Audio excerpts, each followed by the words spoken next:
আশা করি সবাই ভালো আছো। চলো আমরা দেখি প্রথম শ্রেণীর প্রথম পর্যায়ক্রমিক মূল্যায়ন, মানে প্রথম যে পরীক্ষাটা হবে তোমাদের এপ্রিল মাসে কোনো স্কুলে 4 তারিখ থেকে হবে, কোনো স্কুলে আবার 16 তারিখ থেকে হবে। তো আমাদের এদিকে 16 তারিখ থেকে হওয়ার কথা, কোনো কোনো স্কুল 4 তারিখ থেকে বা 3 তারিখ থেকে শুরু হচ্ছে পরীক্ষাটা। তো আমরা ভালো করে দেখে নেব, তাহলে পরীক্ষায় যদি এরকম কোশ্চেন আসে তাহলে কিন্তু পারবো। আর এই কোশ্চেনগুলো কিন্তু খুবই কমন কোশ্চেন, খুবই ইম্পর্টেন্ট কোশ্চেন, যেগুলো কিন্তু না করলে তোমাদের কিন্তু পরীক্ষায় অসুবিধা হবে। শেষ অবধি ভিডিওটা দেখবে, ভালো লাগলে লাইক করে দেবে, চ্যানেলটা সাবস্ক্রাইব করে বেল আইকন বাজিয়ে রাখবে। এরকমই তোমাদের কাছে প্রশ্নপত্র পড়বে, এটা তোমাদের জীবনের প্রথম পরীক্ষা, সুতরাং ভালো করে বুঝে নাও কি করতে হবে। তোমাদের এখানে বিষয় লেখা থাকবে, এখন আর এই সমস্যার সমাধানের সক্ষমতা বিষয়টা থাকবে না, এখন লেখা থাকবে বাংলা, অঙ্ক, ইংরেজি। প্রথম দিন হবে বাংলা, তারপরের দিন হবে ইংরেজি, তারপরের দিন অঙ্ক।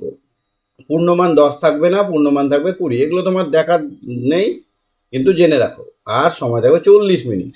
খুব সুন্দরভাবে আস্তে আস্তে সুন্দর হাতের লেখা করে লিখলেও আরামসে কোশ্চেনগুলোর উত্তর করতে পারবে। তো কেন করাচ্ছি না, এটা 24 সালে খুব ইম্পর্টেন্ট কোশ্চেন ছিল, এই কোশ্চেনটা অনেক স্কুলে এসছে, সেই জন্য তোমাদেরকে করিয়ে রাখছি যে আগে দাদা দিদিরা কেমন পরীক্ষা দিয়েছে। আর 25-এর জন্য আমি কিন্তু রেডি করে ফেলেছি সাজেশন। 25-এর জন্য যে কোশ্চেনগুলো আসবে সেগুলো আমি কিন্তু রেডি করে ফেলেছি, আমি 2-1 দিনের মধ্যেই সেগুলো দেবো। তার জন্যই বলছি চ্যানেলটা এক্ষুনি সাবস্ক্রাইব করো।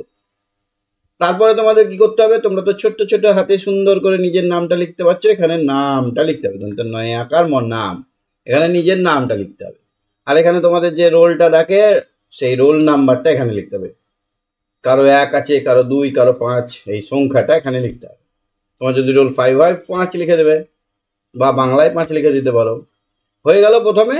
এবার আমরা প্রশ্ন পড়ব এবং উত্তরগুলো করব।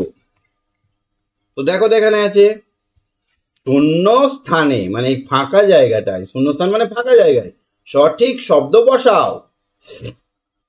তা আমরা যে পড়েছি বইগুলো, সেই বইগুলোর মধ্যে এই কথাটা আছে। দেখো, খালে ফাঁকা মাছ ধরে। কে খালে মাছ ধরে?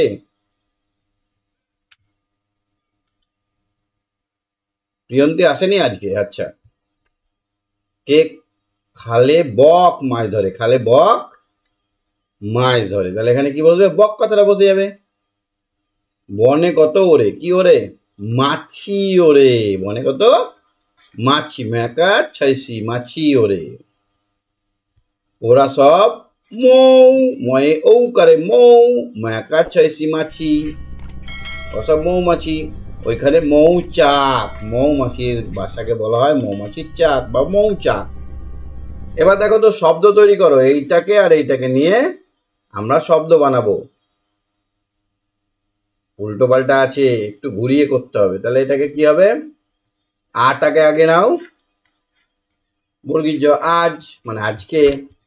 ল জ আছে, লজ, এটা হবে জ ল। কি আমি করে দেবো না, তোমরা চিৎকার করে বলবে, বলো একটু, তবে তো ভালো লাগবে। তারপরে দেখো তো ড আ, তাহলে কি হবে? ডাল, ডয়াকার ল, ডাল। এটা কি হবে? চা লাতা, চালতা। চালতা একটা ফল, আচার খাই আমরা, চালতা ফলের আচার খাই। চালতার আচার, চালতার আচার খেয়েছো?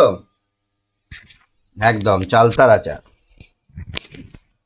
তারপরে দেখো তো ফাঁকা ঘরে সঠিক শব্দ বসাও।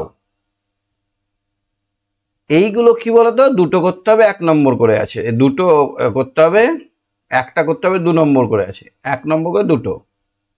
8টা 3টে, তাহলে আমি এখানে 3টে দাগ কেটে নিতে পারি, এখানে 8টা দাগ করে নিতে পারি। 4 5 6 7 8। এবার আমি সবগুলো যোগ আছে মানে সবগুলো একসঙ্গে গুনবো, যোগ মানে সবগুলোকে একসঙ্গে গুনবো। 8 আর 3 11, 9 আর 1 9, পরে ঘর কত? 10। আচ্ছা, মিসিং সংখ্যা খুঁজে বের করো, সংখ্যাগুলো নাম লেখো। 55 পরে কত হবে? 54 পরে 55 হবে। 56 57, 57 হয়ে গেল। এবার এটাকে কি বলা হয়? প উঙ্গতে চয়ে আকার, দন্তা নয়ে নয়ে, 55 বানান করে লিখতে বলেছে। 19 20 21, তাহলে এটার বানান হচ্ছে এ, পয় হস্যু তালবেশ 21। এটা কি হবে? 1 10 2 12, তাহলে বয়াকার রওকার 12।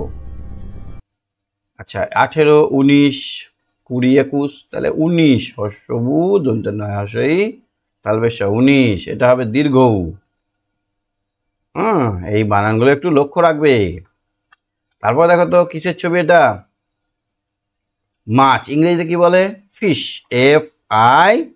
FISH, FISH, বুঝতে পারলে? সব মিলে কি হলো? FISH, fish. ফিশ মানে মাছ। এটা কি বলতো? গ্লাস, এটা হচ্ছে গ্লাস। জিটা বড় হাতের হবে GLASS, তাহলে এ আর এ বসিয়ে দিলে গ্লাস হয়ে গেল GLASS। কি এরকম কোশ্চেন করলে পারবে তো? পারবে? ঠিক আছে, পরের দিন আরো কোশ্চেন নিয়ে আসবো। আজকের মতো এখানে, বাই বাই, টাটা।